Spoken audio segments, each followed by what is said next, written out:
Terima kasih, saya Sintia Rompas masih menemani Anda di Kompas Petang. Saudara Komisi Pemilihan Umum KPU hari ini kembali menggelar rapat bersama tim pemenangan 3 paslon. Rapat bakal membahas kelanjutan terkait format debat Capres-Cawapres. Tak hanya format debat, rapat juga nantinya akan membahas panelis hingga moderator. Sebelumnya format debat KPU sempat menjadi polemik lantaran ada pengubahan format debat Cawapres yang didampingi Capres.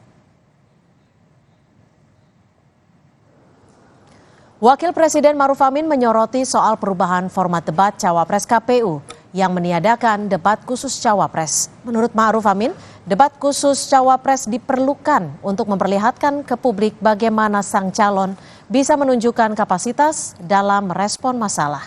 Dia menilai KPU sebaiknya mempertahankan format debat sebelumnya.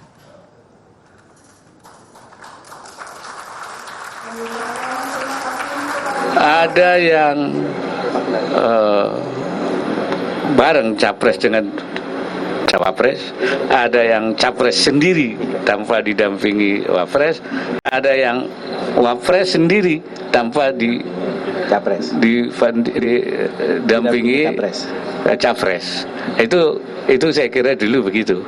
Nah, mestinya seperti itu. Kalau sendiri itu artinya memang untuk mengukur kemampuan Wapres itu menguasai persoalan-persoalan yang akan dihadapi. Bisa nggak, paham nggak, gitu kan, apa yang akan dihadapi itu. Itu kalau sendiri. Kalau didampingi itu kan nanti bisa disupport. Ya. Bedanya itu aja.